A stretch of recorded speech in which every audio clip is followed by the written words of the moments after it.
mulia selain lidah yang basah dengan bersolawat kepada baginda Nabi besar Muhammad. Kita duduk pada malam hari yang mulia ini untuk memuliakan dan mengagungkan hari kelahiran baginda Nabi besar Muhammad, yang dimana telah menjadi adah, telah menjadi kebiasaan di bumi Indonesia bahwasanya merayakan maulid bukan hanya bulan Rabiul Awal saja. Rabiul Awal, Rabiul Akhir, Jumadil Awal, Jumadil Akhir masih tetap ramai di setiap lorong-lorong, di setiap gang-gang, kampung-kampung, desa-desa, kota-kota. Walaupun bukan Rabiul Awal, masih tetap tidak pernah sepi daripada perayaan maulid Nabi besar Muhammad. Ini adalah kebiasaan umat Islam Indonesia, sehingga tidak heran Abuya Al-Imam Sayyid Al-Habib Muhammad bin Alwi Al-Maliki Al-Hasani Al-Maki radhiyallahu an, ketika beliau berziarah di hadapan kubur Rasulullah, beliau melihat Rasulullah sallallahu alaihi wasallam yaqdatan, dalam keadaan terjaga. Di belakang Rasulullah ada sekelompok umat, ada sekelompok golongan. Dan beliau bertanya, "Ya Rasulullah, kelompok manakah? Siapakah kelompok yang ada di belakangmu itu ya Rasulullah?" Rasulullah menjawab, "Mereka adalah umat yang aku cintai, mereka umat yang aku sayangi, mereka umat yang aku rindui, mereka adalah umat Islam Indonesia." Kenapa kita menjadi umat yang disayangi, dicintai dan dirindui oleh Nabi? Karena di zaman sekarang tidak ada negara di seluruh dunia yang lebih banyak memperingati maulid Nabi selain daripada negara Indonesia. Oleh karena itu, kita duduk di ini majelis memuliakan kelahiran Nabi, mengagungkan lahirnya Nabi Muhammad SAW. Sebagaimana dijelaskan di dalam kitab Hawashi Syarwani ala Tuhfatil Muhtaj. Kitab Hawashi Syarwani adalah kitab Al-Imam Asy-Syarwani.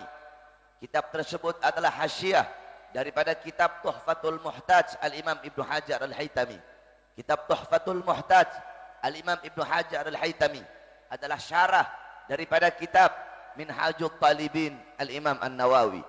Dalam kitab tersebut dijelaskan, wa anna afdalal layali lailatu maulidis syarif, thumma lailatul qadar, thumma lailatul jum'ah, thumma lailatul isra. Dan sesungguhnya malam yang paling utama, malam yang paling mulia, malam yang paling agung adalah malam kelahiran baginda Nabi besar Muhammad. Setelah malam kelahiran Nabi, baru malam Lailatul Qadar. Setelah Lailatul Qadar, baru malam Jumat, baru malam Isra. Pertanyaannya, kenapa malam Maulid lebih utama daripada Lailatul Qadar? Padahal Lailatul Qadar adalah malam turunnya malaikat, malam diturunkannya Al-Quran, malam yang lebih utama dari 1000 bulan. Tapi kenapa malam Maulid lebih mulia, lebih utama dan lebih unggul? Al-Imam Al-Qastallani radhiyallahu an, dalam kitab Al-Mawahib Al-Laduniyah, beliau menjawab, malam Maulid lebih utama dari Lailatul Qadar karena 3 perkara. Yang pertama, Lailatul Qadar adalah malam turunnya malaikat, sedangkan malam Maulid adalah malam lahirnya Nabi Muhammad. Sudah tentu adanya Nabi, lahirnya Nabi lebih utama daripada adanya malaikat. Yang kedua, Lailatul Qadar adalah anugerah Allah untuk Nabi Muhammad, sedangkan malam Maulid adalah malam lahirnya seseorang yang diberikan anugerah tersebut. Berarti kalau bukan karena lahirnya Nabi, tidak akan ada Lailatul Qadar. Yang ketiga, Lailatul Qadar adalah rahmat Allah untuk umat Nabi Muhammad saja, bukan untuk umat-umat yang lain. Sedangkan lahirnya Nabi, mauludnya Nabi, ini adalah rahmat Allah untuk seluruh umat, untuk seluruh manusia, untuk seluruh alam jagat raya, untuk seluruh makhluk, dan untuk seluruh alam semesta. Oleh karenanya, bagi kami, hari lahirnya Nabi adalah hari yang paling mulia sepanjang masa. Sebagaimana Abuya Maliki Al-Habib Muhammad bin Alwi Al-Maliki, beliau pernah menukil syair daripada As-Sayyid Muhammad Amin Qutbi. Gal As-Sayyid Muhammad Amin Qutbi, ya Lailatul Itsnin, madha safahat, wahai malam Senin, apa yang telah menyapamu? Kau begitu mulia, begitu agung, begitu wangi, begitu sempurna. Wahai malam Senin, kau menjadi mulia, menjadi agung, menjadi wangi, karena padamulah lahir makhluk yang mulia, yaitu baginda Nabi besar Muhammad. Jadi bagi kami, hari lahirnya Nabi adalah hari yang paling mulia sepanjang masa. Kenapa? Karena hari lahirnya Nabi itulah yang membuka hari-hari yang mulia dalam Islam. Kalau bukan karena hari lahirnya Nabi, tidak akan ada Idul Fitri, tidak akan ada Idul Adha, tidak akan ada Lailatul Qadar, tidak akan ada kemenangan perang Badar, tidak akan ada Fathul Makkah, tidak akan ada hijrah, tidak akan ada Ramadan, tidak akan ada Muharram, tidak akan ada Asyura dalam Muharram, tidak akan ada Isra Mi'raj, tidak akan ada Islam, tidak akan ada iman, tidak akan ada Al-Quran, kalau bukan itu semua diawali daripada hari lahirnya Nabi. Oleh karenanya kita duduk pada malam hari ini untuk bersyukur kepada Allah atas lahirnya cahaya alam semesta, yaitu baginda Nabi besar Muhammad. Sebagaimana Al-Imam Busiri radhiyallahu an dalam qasidah Muhammadiyahnya, beliau berkata, Muhammadun syukruhu fardun alal umami. Muhammad, bersyukur dengan adanya beliau, bersyukur dengan lahirnya beliau, wajib bagi setiap umat untuk bersyukur dengan adanya baginda Nabi besar Muhammad.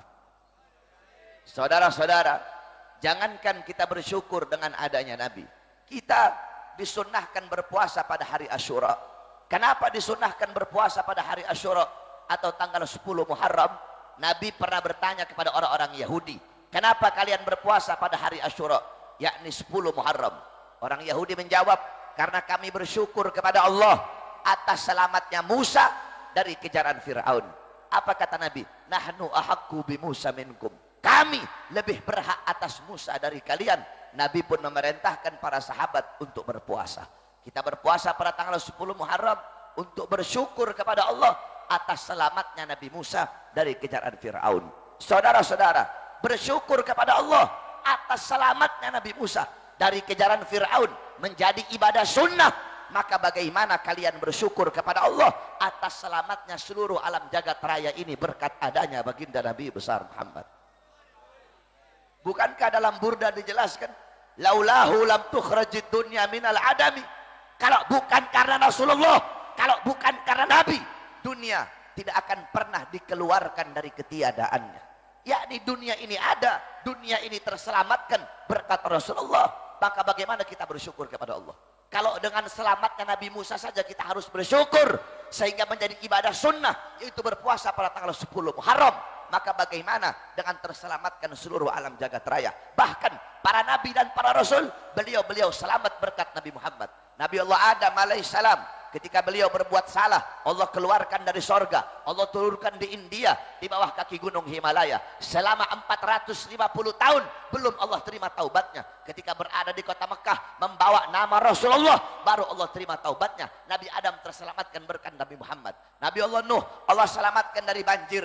Kenapa? Karena dalam tulang sulbinya membawa nur baginda Nabi besar Muhammad. Nabi Allah Ibrahim alaihissalam, Allah selamatkan dari api Namrud. Kenapa? Karena dalam tulang sulbinya membawa nur baginda Nabi besar Muhammad. Nabi Allah Ismail, Allah selamatkan ketika akan disembelih oleh ayahnya. Allah ganti beliau dengan seekor domba yang berasal dari sorga. Kenapa Allah selamatkan Nabi Allah Ismail? Karena dalam tulang sulbinya membawa nur baginda Nabi besar Muhammad. Para nabi, para rasul terselamatkan berkat baginda Nabi besar Muhammad. Kalau kita bersyukur kepada Allah atas selamatnya Nabi Musa dari kejaran Fir'aun sehingga menjadi ibadah sunnah, maka bersyukur dengan adanya Rasulullah karena terselamatkan seluruh alam jagat raya. Ini adalah perkara yang diwajibkan di dalam agama. Oleh karena itu, hadirin sekalian yang dimuliakan oleh Allah, kalian duduk di majelis untuk bergembira, untuk berbahagia dengan lahirnya Rasulullah. Jangankan kita, dalam riwayat Sayyidina Abbas bin Abdul Muttalib, beliau bermimpi berjumpa dengan Abu Lahab.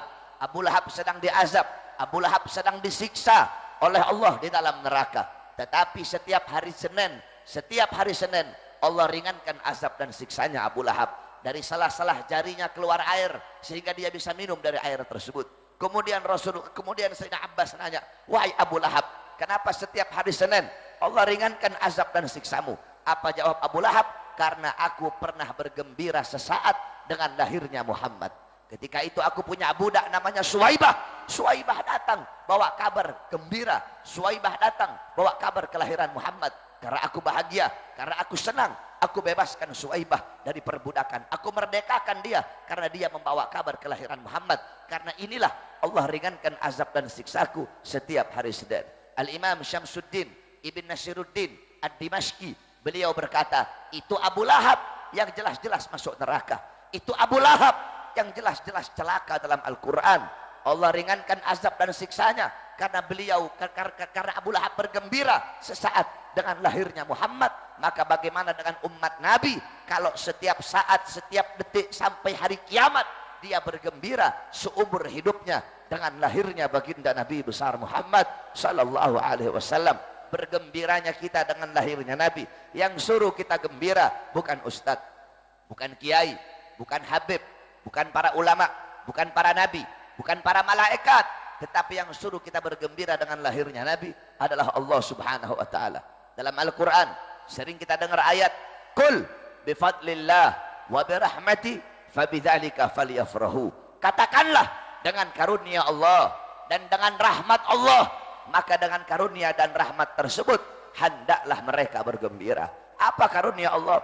Apa rahmat Allah? Dalam kitab tafsir Ma'alimut Tanzil Al-Imam Baghawi, dalam kitab tafsir Jami'ul Bayan Al-Imam Ibnu Jarir At-Tabari, dalam kitab tafsir Madarikut Tanzil Al-Imam An-Nasafi, dalam kitab tafsir Anwarut Tanzil Al-Imam Baydawi, dalam kitab tafsir Jami' Ahkam Al-Imam Qurtubi, dalam kitab tafsir Al-Imam Fakhruddin Ar-Razi, dalam kitab tafsir Jalalain Al-Imam Jalaluddin Al-Mahalli dan Al-Imam Jalaluddin As-Suyuti, dijelaskan fadluhu Al-Quran wa rahmatuhu Al-Islam. Karunia Allah adalah Al-Quran dan rahmat Allah adalah Islam. Adapun dalam kitab Ad-Dur Al-Mansur, kitab tafsir bil Ma'thur Al-Imam As-Suyuti, beliau menjelaskan bahwasanya rahmat Allah dalam ayat tersebut adalah Nabi Muhammad. Sebagaimana dalam ayat yang lain Allah berfirman, "Wa ma arsalnaka illa rahmatan lil alamin." Tidak aku utus engkau wahai Muhammad kecuali engkau adalah rahmat bagi seluruh alam semesta. Maka dengan adanya Al-Quran sebagai karunia Allah dan dengan adanya Nabi Muhammad sebagai rahmat Allah, maka hendaklah mereka bergembira. Hendaklah saya bergembira, hendaklah kalian bergembira dengan lahirnya rahmat Allah, yaitu baginda Nabi besar Muhammad. Saudara-saudara, di hari lahirnya Nabi, seluruh alam jagat raya bergembira. Bukan cuma penduduk bumi, penduduk langit, para bidadari-bidadari yang sudah cantik, mereka dan lebih mempercantik dirinya menyambut kelahiran Rasulullah. Para ghilman menggelar permanadi menyambut kelahiran Rasulullah. Para wildan menaburkan intan permata menyambut kelahiran Rasulullah SAW. Para malaikat beristighfar kepada Allah. Penduduk bumi, binatang-binatang, binatang yang ada di laut, yang ada di sungai, yang ada di darat, yang ada di udara. Sering kita dengar syair, rahatil atyaru tashdu fi layalil maulidi. Burung-burung amat senang, burung-burung berkicau bahagia pada malam hari kelahiran Nabi Muhammad. Tumbuh-tumbuhan, bahkan makhluk yang tidak bernyawa, batu, tanah, pasir, seluruh makhluk bergembira dengan lahirnya Rasulullah, illa iblis, kecuali iblis. Di hari lahirnya Nabi, iblis teriak, iblis menjerit, iblis tidak rela, iblis tidak ridha dengan lahirnya Rasulullah SAW. Kenapa? Karena bagi iblis Nabi Muhammad adalah musuhnya yang paling besar. Karena bagi iblis Nabi Muhammad adalah makhluk yang paling ia benci. Sehingga ketika Nabi lahir, iblis teriak, iblis menjerit, iblis tidak rela, tidak ridha dengan lahirnya Nabi Muhammad SAW. Dalam riwayat, Nabi pernah nanya sama iblis, "Hei iblis, siapa makhluk yang paling kau benci?" Apa jawab iblis?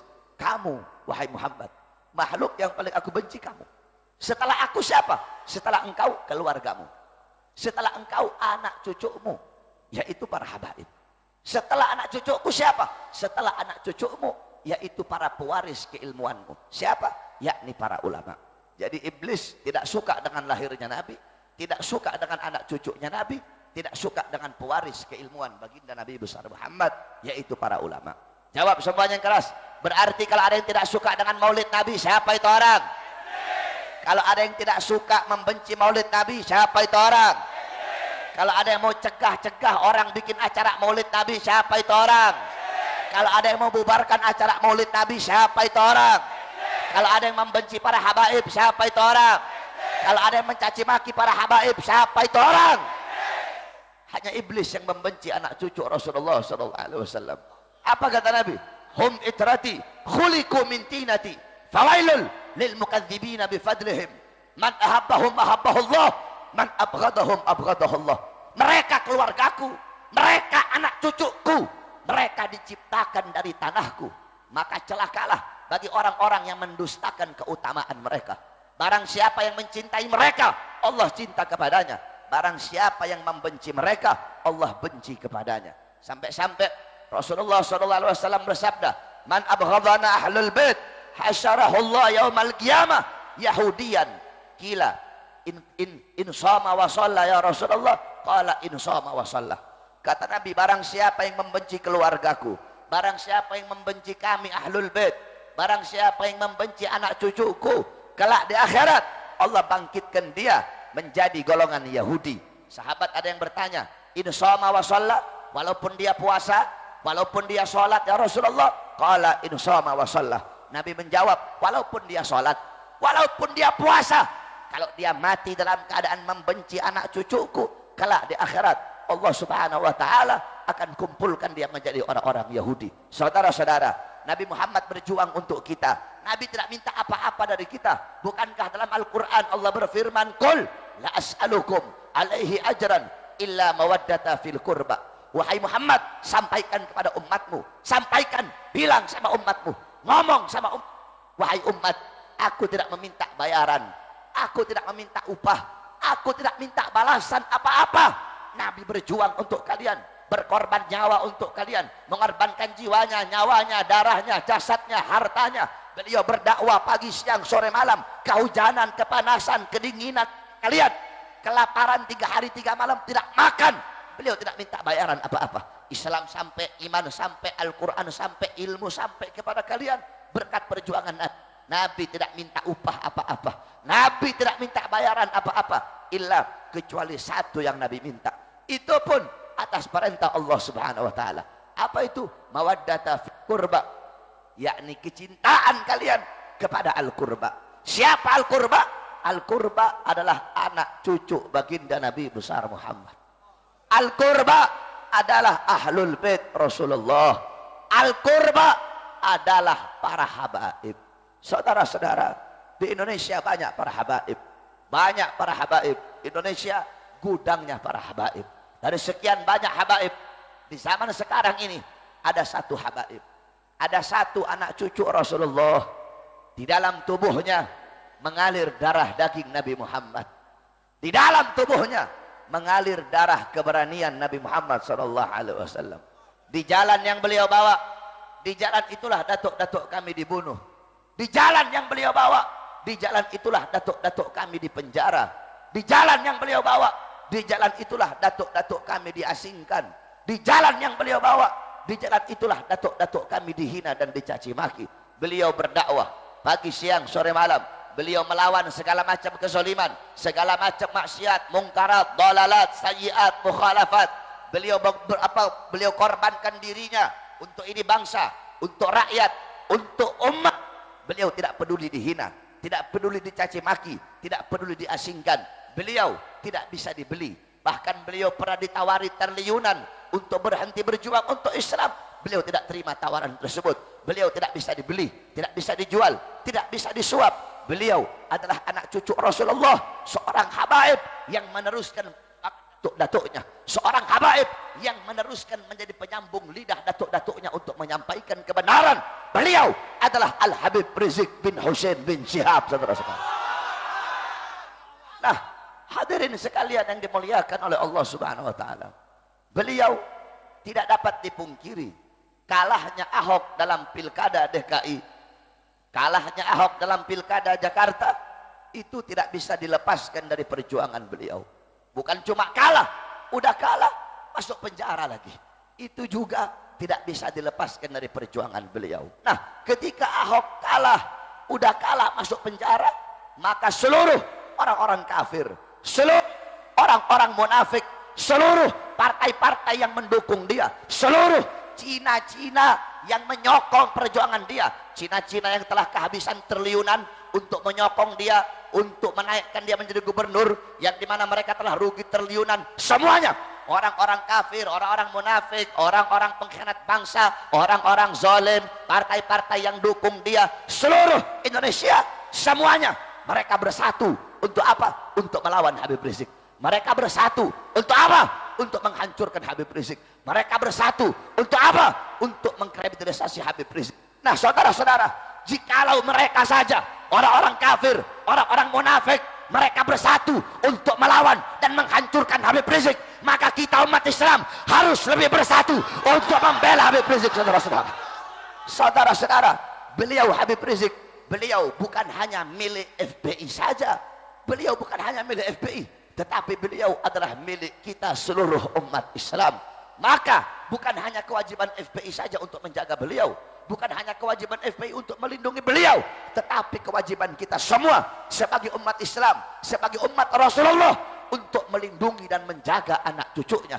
Maka pada malam hari ini kami sampaikan kepada kalian, siapapun kalian yang ingin menzalimi beliau, siapapun kalian yang ingin mengkriminalisasi beliau, bahkan ingin memenjarakan beliau, siapapun kalian, apapun pangkat dan jabatan kalian, apapun suku dan agama kalian, apapun partai kalian, siapapun, mau Jokowi kek, mau Prabowo kek, mau Wiranto kek, mau Luhut bin Sarpanjaitan kek, mau Budi Gunawan kek, mau Mak Banteng kek, mau Megawati kek, mau Tito kek, mau Gatot kek, mau setan kek, mau jenderal kek, mau iblis kek, siapapun yang macam-macam dengan ulama kami, yang mengkriminalisasi ulama kami, khususnya Habib Rizik, demi Allah, kalian bukan hanya berhadapan dengan FPI saja, tetapi kalian akan berhadapan dengan kami, umat Islam dan rakyat Indonesia.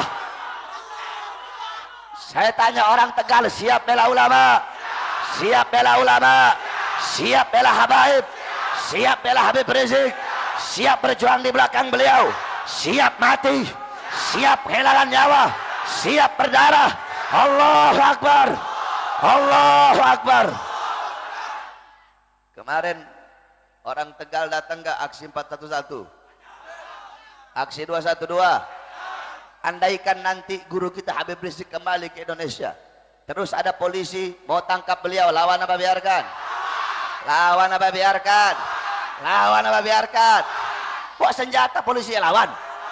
Bawa senjata, bawa gas air mata, bawa water cannon, bawa barakuda, polisinya ribuan, siap mati, siap kehilangan nyawa, siap berdarah. Allahu Akbar! Allahu Akbar! Sampaikan kepada mereka, kami umat Islam Tegal, demi Allah, nyawa akan kami pertaruhkan, darah akan kami tumpahkan untuk membela Habib Rizik bin Hussein bin Syihab, saudara-saudara. Hadirin sekalian, kita Islam agama damai, betul? Agama lembut, betul? Agama rahmat, betul? Selama ulama kami tidak diganggu. Hadirin sekalian, apa kata Nabi? Mathalul mu'min mathalu sabilatid dahab inna nafakhat alaiha ahmarat. Apa kata Nabi? Perumpamaan orang mukmin itu bagaikan emas. Kamu tahu emas? Emas itu berkilau, emas itu indah, emas itu lembut. Tapi emas yang berkilauan, emas yang lembut, emas yang menawan, jangan coba-coba kamu tiupkan api. Itu emas yang lembut, kalau kamu tiupkan api, itu emas akan memerah, saudara-saudara. Begitu juga kita umat Islam, kita berakhlak, kita damai, kita lembut, tapi jangan coba-coba kamu main api dengan umat Islam. Kami lembut, kami berakhlak, kami beradab, tapi kalau kalian main api, kalau kalian tangkap ulama kami, kalau kalian tangkap habaib kami, kalau kalian kriminalisasi ulama kami umat Islam akan memerah, rela hancur dan binasa demi kehormatan para ulama-ulama kami. Oleh karena itu saya wasiatkan kepada kamu semua, wahai para pemuda-pemudi Islam yang ada di Tegal, jadilah engkau pemuda-pemudi yang mengibarkan perjuangan baginda Nabi besar Muhammad. Jangan pernah engkau takut dengan siapapun. Singkirkan dalam hatimu ketakutan, singkirkan dalam hatimu kekhawatiran. Jangan pernah kau takut, wahai para pemuda-pemudi. Engkau adalah harapan bangsa, engkau adalah harapan Indonesia. Syubbanul yom, rijalul ghad, pemuda-pemuda masa kini adalah pemimpin masa depan. Baik buruknya bangsa ke depan tergantung daripada anak-anak muda. Jikalau anak-anak mudanya baik, maka ke depan bangsa akan menjadi bangsa yang baik. Tetapi jikalau anak-anak mudanya rusak, anak-anak muda tidak takut kepada Allah Subhanahu wa taala, maka besok bangsa kita akan rusak. Besok bangsa kita akan hancur. Saudara-saudara, nasib bangsa berada di tangan kalian, wahai para pemuda-pemudi Islam. Kalau anak-anak muda baik, anak-anak muda taat, anak patuh kepada Allah, besok bangsa kita akan baik, negara akan baik, Indonesia kita akan baik. Tapi kalau anak-anak mudanya rusak, anak-anak muda bejat, anak-anak muda narkoba, anak-anak muda mabok-mabokan, anak-anak muda jauh dari Allah, jauh dari Rasulullah, jauh dari Al-Quran, besok bangsa kita rusak, Indonesia kita akan rusak. Kenapa? Kita satu-satunya harapan rata para perangkat-perangkat negara Indonesia bisa dibeli. Bagi orang-orang yang ingin menghancurkan Indonesia, bagi orang-orang yang ingin merusak Indonesia, rata-rata para pejabat bisa mereka beli. Presiden bisa dibeli, betul. Menteri bisa dibeli, betul. Polisi bisa dibeli, betul. Partai politik bisa dibeli, betul. Partai Islam aja bisa dibeli, betul. Ormas ada yang bisa dibeli, betul. Bahkan ada ormas Islam ada yang bisa dibeli, betul. Ustadz Kiai ada yang bisa dibeli, betul. Habib ada yang bisa dibeli, betul. Tetapi mereka lupa bahwasanya di Indonesia masih tegak berdiri kami para pemuda-pemudi Islam, kami para santri-santri Indonesia, yang dimana demi Allah sekali-kali tidak akan pernah kami menjadi pengkhianat bangsa. Kami tidak akan pernah bisa disuap, tidak akan pernah bisa dibeli sampai datangnya hari kiamat. Yang hak akan kami sampaikan hak, yang batil akan sampaikan batil. Demi Allah, kami para pemuda-pemudi Islam, kami para santri-santri, kami para anak-anak bangsa, nyawa akan kami pertaruhkan. Kami rela hancur, kami rela mati demi bangsa Indonesia. Wahai kalian para pejabat-pejabat yang zalim, kami para santri-santri, kami para pemuda-pemudi Islam, kami para anak-anak bangsa, jikalau kalian maju satu langkah untuk menangkap, untuk melawan para ulama-ulama kami, demi Allah kami maju 1000 langkah untuk melawan kalian. Semakin kalian ancam, semakin kalian bungkam mulut kami, kami akan semakin teriakkan kebenaran. Ancaman kalian, teror kalian tidak akan kami jadikan air yang memadamkan semangat kami. Teror kalian, ancaman kalian, hinaan kalian akan kami jadikan api yang menambah semangat kami untuk membela para ulama-ulama kami. Jangan pernah kau takut, sampaikan terus kebenaran. Kenapa? Rasul, afdalul jihad kalimatu haqqin wa fi riwayah kalimatu adlin inda sultanin jair. Jihad yang paling utama, jihad yang paling bagus, jihad yang paling baik adalah menyampaikan kebenaran terhadap pemerintah-pemerintah yang zalim, menyampaikan kalimat yang adil, menyampaikan kalimat yang benar kepada para pejabat-pejabat yang zalim. Jangan pernah kau takut, walaupun mereka punya segala-galanya, mereka punya harta, mereka punya pangkat, punya jabatan, punya tahta, punya kekuasaan, punya senjata, punya partai. Jangan kau takut, karena yang engkau sampaikan adalah kebenaran. Kebenaran milik Allah. Allah pasti akan menangkan sesuatu yang menjadi miliknya. Walaupun kita tidak punya apa-apa, kita tidak punya harta, tidak punya pangkat, tidak punya jabatan, tidak punya tahta, tidak punya kekuasaan, tidak punya senjata, tapi ingat, kita punya Allah yang maha segala-galanya. In tansurullah yansurkum. Kau tolong agama Allah, Allah tolong kamu. Kamu jaga agama Allah, Allah jaga kamu. Kamu lindungi agama Allah, Allah subhanahu wa ta'ala lindungi kamu. Oleh karena itu hadirin sekalian yang dimuliakan oleh Allah subhanahu wa ta'ala, jangan pernah engkau takut, sampaikan terus kebenaran, karena kebenaran adalah milik Allah subhanahu wa ta'ala. Mudah-mudahan Allah subhanahu wa ta'ala jadikan kita semua pada malam hari ini yang duduk di ini majelis menjadi hamba-hamba yang baik, menjadi hamba-hamba yang taat, menjadi hamba-hamba yang patuh kepada Allah. Amin, amin, rabbal alamin. Kita doakan mudah-mudahan pemerintah Indonesia menjadi pemerintah yang baik, menjadi pemerintah yang adil, pemerintah yang adil kepada rakyat. Saudara-saudara, sering kita dengar setiap khutbah Jumat, anallaha ya'murukum bil adli wal ihsan. Sesungguhnya Allah memerintahkan kalian untuk berbuat adil, untuk berlaku adil, untuk bertindak adil, untuk berbuat baik, untuk berlaku baik, untuk bertindak baik. Saudara-saudara, bagaimana adilnya Rasulullah sallallahu alaihi wasallam? Apa kata Nabi? Lau kanat Fatimah bintu Muhammad saraqat laqata'tu yadaha. Apa kata Rasulullah? Andaikan Fatimah putri Muhammad, andaikan Fatimah putri Muhammad mencuri, sungguh aku potong tangannya. Nabi Muhammad tidak tebang pilih, tajam di atas, tajam di bawah, tidak miring ke kanan, tidak miring ke kiri. Itulah syariat yang dibawa oleh baginda Nabi besar Muhammad. Bagaimana adilnya Sayyidina Umar bin Khattab. Sayyidina Umar bin Khattab ketika itu beliau menjadi khalifah. Amr bin As menjadi gubernur Mesir. Ketika itu Amr bin As mau bikin masjid. Ada rumah orang Yahudi yang menghalangi. Amr bin As ambil uang, wahai Yahudi, aku beli kamu punya rumah.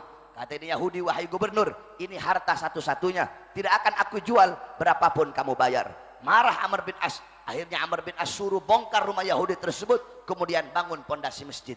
Ini Yahudi pergi ke Madinah, dia ingin ngadu kepada Sayyidina Umar bin Khattab. Ini Yahudi mengadu, wahai khalifah, aku Yahudi, aku non muslim, aku adalah rakyatmu, aku minta keadilan. Rumahku dihancurkan oleh Amr bin As untuk bangun sebuah masjid. Marah Sayyidina Umar bin Khattab. Beliau ambil tulang onta, beliau ambil pedangnya, kemudian digaris itu tulang onta kayak huruf alif. Setelah digaris kayak huruf alif, di bawahnya beliau beliau gores dengan garis melintang. Ini kasih kepada Amr bin As. Dibawa, ini Yahudi bawa tulang onta tadi kepada Amr bin As. Dikasih ini As, ada Umar bin Khattab. Ketika Amr bin As lihat, gemetar dia, takut dia. Kata ini Yahudi, wahai Amr bin As, aku tidak pernah melihat engkau ketakutan seperti ini. Apa kata Amr bin As? Ini adalah isyarat dari Umar bin Khattab bahwasanya aku tidak boleh bangga dengan pangkat, tidak boleh bangga dengan jabatan, tidak boleh bangga dengan tahta dan kekuasaan. Kenapa? Karena nantinya aku akan jadi tulang, aku akan jadi mayat, dan hendaknya aku berbuat adil. Kayak ini huruf alif, tajam di atas, tajam di bawah. Kalau aku tidak adil, maka Sayyidina Umar bin Khattab tidak akan untuk menggorok leherku sebagaimana garis melintang ini. Apa kata Amr bin As? Bongkar pondasi masjid dan bangun lagi rumah ini orang Yahudi. Apa kata ini Yahudi? Saksikanlah saat ini aku agama Islam. Nah, hadirin sekalian, coba kau lihat bagaimana rahmat lil alaminnya Islam. Bagaimana adilnya Islam, sampai-sampai adil hukum seperti itu. Itu kita kalau di Indonesia kebalik. Hukum yang diajarkan oleh Rasulullah, hukum yang diajarkan oleh para sahabat, tidak boleh hukum itu tajam Islam kemudian tumpul kepada non-Islam. Sebaliknya, tidak boleh hukum kepada non-Islam tumpul kepada yang Islam. Kalau di Indonesia kebalik, saudara-saudara, hukum tajam kepada umat Islam, tumpul kepada yang di luar Islam. Jadi Islam aja terus yang salah, yang radikal Islam, yang teroris Islam. Ustadz, kiai, habib yang menegur pejabat, yang mengkritik pemerintah, satu persatu ditangkap. Saudara-saudara, hei kalian para polisi, kalian para pejabat, harusnya kalian adil. Kalau ustadz, kiai kalian tangkap gara-gara mengkritik para pejabat, gara-gara mengkritik pemerintah. Kenapa? Berapa banyak di luar sana para orang-orang di luar Islam yang menghina Islam, yang menghina ulama, menghina habaib, menghina kiai. Kenapa tidak kalian tangkap? Bahkan kesannya dilindungi, saudara-saudara. Al-Habib Rizik bin Husain bin Syihab, Habib Rizik hijrah ke Makkah, Mabes Polri keluarkan surat buronan.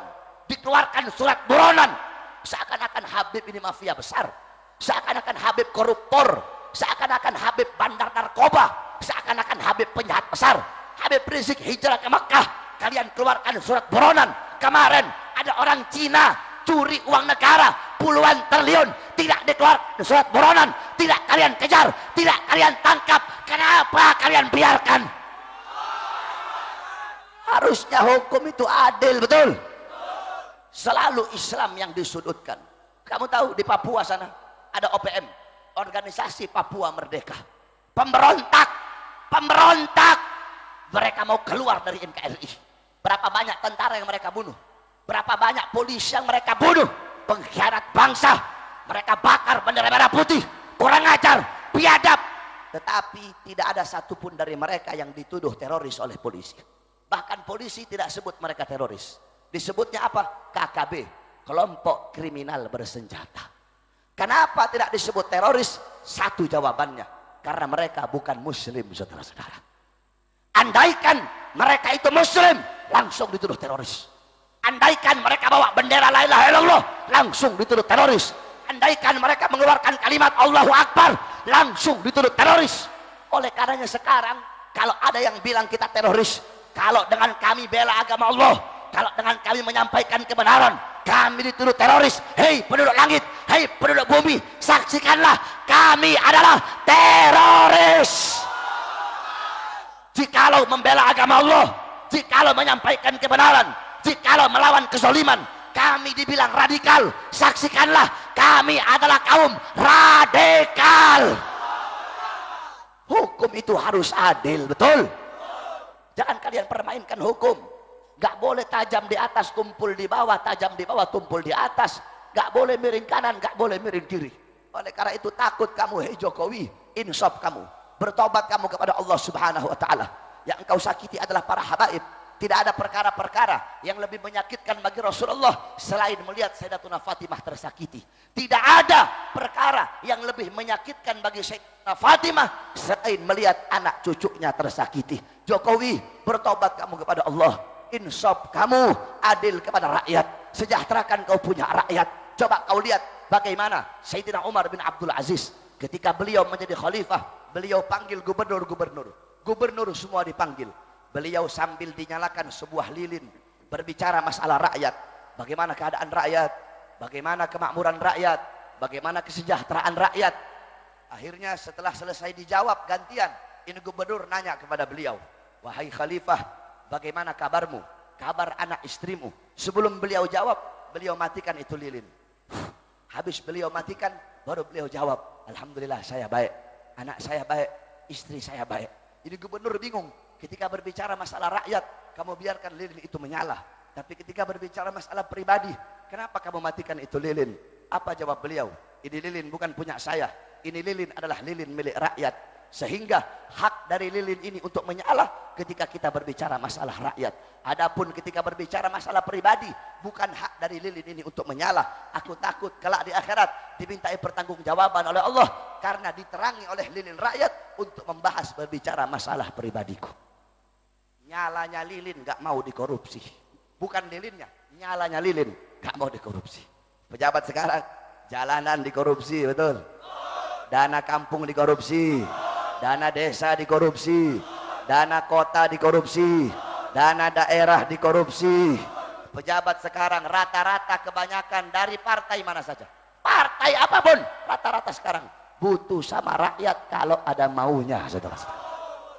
Iya ibu-ibu, ibu-ibu ya, kalau mau pencalonan butuh sama rakyat, butuh sama masjid, butuh sama musola, butuh sama ustadz, butuh sama kiai, butuh sama habaib, butuh sama ibu-ibu. Sebelum jadi keluar masuk gorong-gorong, ada nggak ya begitu? Sebelum jadi naik turun becak, sebelum jadi berjanji palsu kepada rakyat. Saya berjanji memakmurkan rakyat, saya berjanji mensejahterakan rakyat, saya berjanji melayani rakyat. Tetapi setelah jadi, rakyat mana yang makmur? Rakyat mana yang sejahtera? Yang makmur bukan rakyat, yang sejahtera bukan rakyat, yang makmur Cina, yang sejahtera orang-orang asing, yang makmur perusahaan-perusahaan asing. Kita pribumi Indonesia menjadi budak di tanah air kita sendiri, saudara-saudara. Yang susah tambah susah, yang senang tambah senang. Sembako naik, betul? Listrik naik, betul? BBM naik, betul? Tenaga kerja impor dari asing, betul? Pengangguran semakin banyak, betul? Takut engkau kepada Allah Subhanahu wa taala. Layani kau punya rakyat, sejahterakan kau punya rakyat. Lihat Nabi Muhammad sallallahu alaihi wasallam, apa galat Aisyah in gamat ala gabrin Nabi, ya man lam yalbisal harir. Wahai seorang manusia yang tidak pernah berpakaian sutra, ya man lam yanam ala al-firash al-wathir. Wahai seorang manusia yang tidak pernah tidur di atas kasur yang empuk. Nabi Muhammad tidur di atas tikar yang kasar. Nabi Muhammad tidak mau senang di atas penderitaan umatnya. Nabi Muhammad tidak mau hidup bahagia di atas kesusahan rakyatnya. Nabi Muhammad tidak mau hidup kaya di atas susah dan miskin rakyatnya. Oleh karena itu, wahai para pejabat, insaf kamu, tobat kamu kepada Allah Subhanahu wa taala. Datangi para ulama, datangi para ustadz, datangi para kiai, minta nasihat dari mereka, minta petunjuk dari mereka. Jangan datengin ustadz, datengin kiai kalau ada maunya doang. Dikatakan oleh Imam Ja'far As-Sadiq, apa kata beliau? Khiyarul umara alladzina ya'tunal ulama. Sebaik-baiknya pejabat, sebagus-bagusnya pemerintah adalah pemerintah yang mendatangi para ulama. Tapi datengin ulama bukan kalau ada maunya doang. Datengin ulama bukan buat kampanye, tapi datang kepada ulama untuk minta nasihat, untuk minta petunjuk, untuk minta ilmu. Nah, ini sebaik-baiknya pejabat. Sebaliknya, wasyirarul ulama alladzina ya'tunal umara. Seburuk-buruknya ulama, sebangsat-bangsatnya ulama, sebejat-bejatnya ulama adalah ulama yang mendatangi para pejabat. Kalau ulama datang pejabat untuk ngasih nasihat, untuk ngasih dia ilmu, untuk ngasih dia petunjuk, itu ulama yang bagus. Tapi kalau ada ustadz, kiai, habib datengin pejabat untuk berharap sebagian dari pangkatnya, berharap sebagian dari hartanya, untuk jadi penjilat itu pejabat, maka itu adalah sebangsat-bangsat dan seburuk-buruknya ulama. Oleh karena itu kita doakan mudah-mudahan pejabat kita jadi pejabat yang baik, ulama kita menjadi ulama yang baik. Amin, amin ya rabbal alamin. Yang terakhir, biasanya ini besok panitia datengin polisi nanti. Makanya saya harapkan, saya minta kepada polisi, kalau mau teror, kalau mau ancam, jangan ancam dan teror panitia. Kalau mau ancam, kalau mau teror, ancam dan teror saya, Bahar bin Ali bin Smith. Jangan ancam panitia. Sebab biasanya kalau sebelum saya ceramah itu bikin surat perjanjian dulu. Polisi bawa surat, nggak boleh head speech, boleh ujaran kebencian, nggak boleh intoleran, nggak boleh bahas politik. Kalau polisi mau ngatur-ngatur saya ceramah, jangan saya yang ceramah, suruh polisi saja naik ceramah di atas panggung. Oleh karena itu, kalau mau teror, kalau mau ancam, jangan teror dan ancam panitia, teror dan ancam saya. Saya Bahar bin Smith, demi Allah, saya lebih memilih mati, lebih memilih di penjara, lebih memilih mati terbunuh karena menyampaikan kebenaran daripada hidup bebas dicintai tetapi menyembunyikan kebenaran, saudara-saudara. Allahu Akbar. Siap bela Islam, siap bela Quran, siap bela Allah, siap bela Rasulullah, siap hancur demi Islam, siap binasa demi NKRI, siap binasa demi Indonesia. Allahu Akbar, Allahu Akbar. Hidup Islam, hidup Islam, hidup NKRI. Indonesia merdeka, merdeka, merdeka. Allahu Akbar. Allahumma inna nas'aluka khairal as'ala wa khairal du'a wa khairal najah wa khairal amal wa khairal hayat wa khairal mamat wa thabbitna wa takil mawadhana wa haqqiq imana wa anta maulana fansur 'alal qaumil kafirin, fansur 'alal qaumil kafirin, fansur 'alal qaumil fasikin, fansur 'alal qaumil zalimin. Sallallahu alaihi wasallam Muhammad wa ala sahbihi wa barik wa sallam. Alhamdulillahi rabbil alamin wal 'afwu minkum wassalamu alaikum warahmatullahi wabarakatuh.